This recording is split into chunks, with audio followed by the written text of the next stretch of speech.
Hi, everyone, and thanks for joining me again today.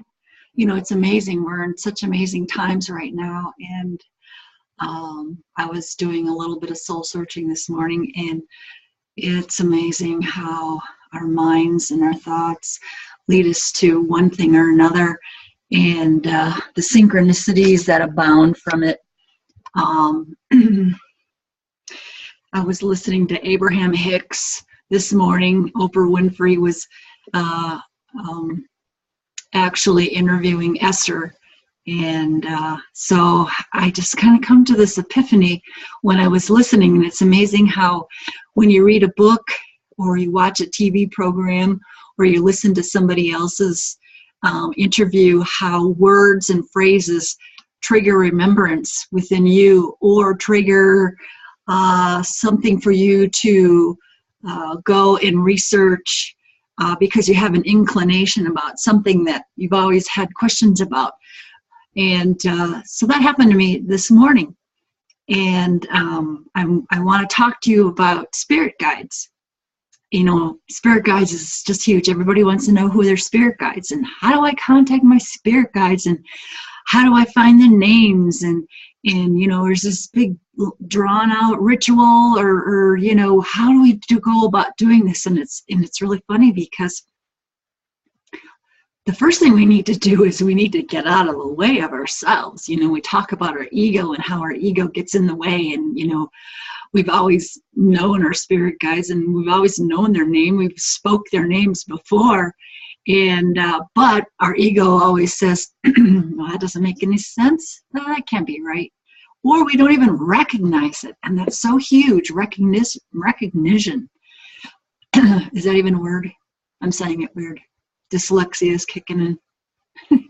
But anyways, I wanted to talk to you about my spirit guides. And, you know, for many, many years when I started on my path, you know, I just never... I knew they were there, and I just got to the point of calling them me, myself, and I, because, you know, your spirit guides are your higher self, you know, your inner voice, or, you know, those on the outer realms guiding you. It could be many things. And you hear a lot of people that actually put, like Abraham Hicks, you know, that's Esther Hicks's. Abraham is just a collective consciousness that she was able to patch into. And so, you know, I did the same thing when writing my books, especially the Dragon Horse Saga. And that's where I'm going to go to today. I'm going to talk about the second book, Samaya.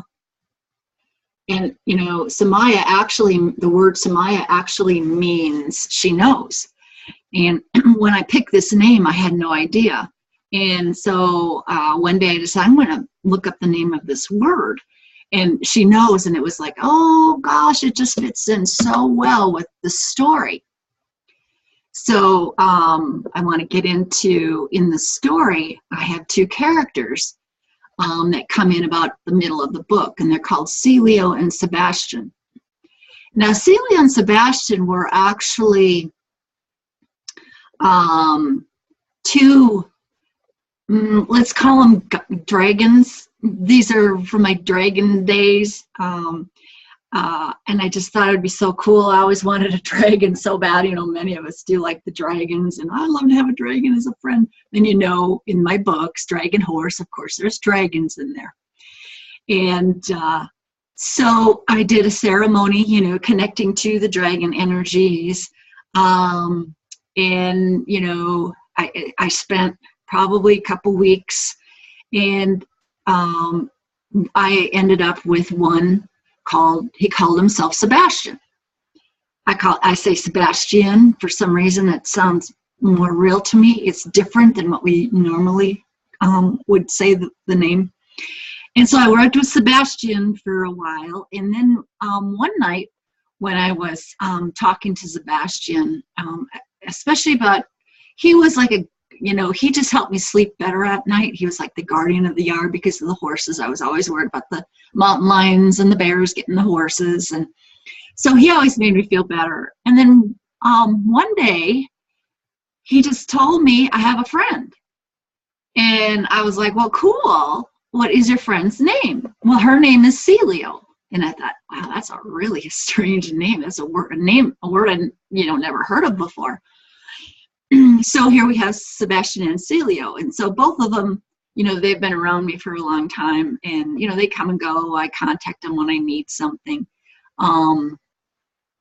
So of course, when I wrote the second book to the Dragon Horse Saga, which takes us back before the first book, Cheyenne, in the first book, Cheyenne is having all these visions of being Samaya, a high priestess of Lemuria. And so in Samaya, I go back to that time in her life. And of course, here comes Sebastian and Celio, but they're not dragons. They are otherworldly guides. And Samaya finds them when she finally makes her journey to Agartha, which is, the center of the earth. And if you Google Agartha, you'll know that it's real. There is such a thing. And the gypsies even know that, or think that that's where they originated from, was the center of the earth. So during her time in Agartha, this is where she meets these otherworldly guides. In the ancient times when the cultures were visited by otherworldly guides, they tend to look upon them as angels or gods or goddesses. And in this book, they're not, because these people already know, the difference. And so this morning, when I was listening to Abraham, when they were talking, Esther Hicks was channeling Abraham, her higher consciousness, collective consciousness. Apparently it's a group of them. Something in my head said, out of the blue, look up the names, the meaning of the names Celio and Sebastian. And I do this all the time. And when I get this, I act on it immediately. I've just been doing this for so long, and I knew there was going to be some cool stuff coming. Well, Sebastian actually means venerable and revered. And Celio means heaven. And so for me, that was my confirmation that these two are actually my guides. And I just had to laugh, because here I'm all this time, I've been wondering and looking and wondering why, how come I can't ever get the name of my guides? I know I work with them, but it's like anything, it's the journey. And, writing these books has just been such a great journey of self-discovery for me. I mean, it's just like, what's on the next page, what's around the next corner, and so, I just want to say for you that are always asking and looking for your spirit guides, I just want to tell you that, yeah, they're already there. They're already with you. And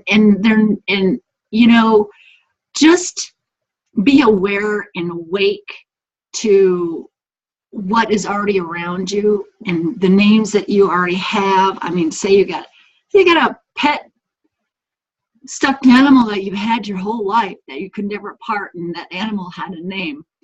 Where did that name come from? Think about it. Where did that name come from? That was probably a guy that was saying, hey,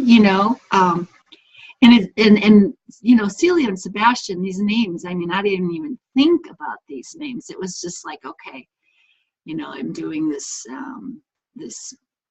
magical ceremony, and then I need to find a name, and boom, it's just the first thing that comes in your head. Like I said, you have to get your ego away. It's like, they need to have a really cool name, and these names meant nothing to me at the time. It's like Sebastian, well, that's kind of a weird name for a dragon. Celio, well, that's really made up, because I never heard that before. So, once again, like I said before, we need to get out of our own way. We need to push the ego away, and the names of your spirit guides, they're already there with you. You already know what they are. we just tend to turn them off. We tend to want something bigger and better because it's affirming for us. Well, if we get this really cool name, that has to be it, you know. And basically, you know, whatever you want to call them is okay with them.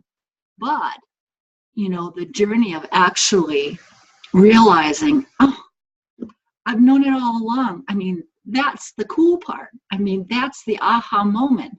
And I mean, so for me, you know, writing this book, it was just a huge aha moment. And, you know, these stories they are a journey of self-discovery. And it just goes with everything that's been going on in our world from the beginning to now.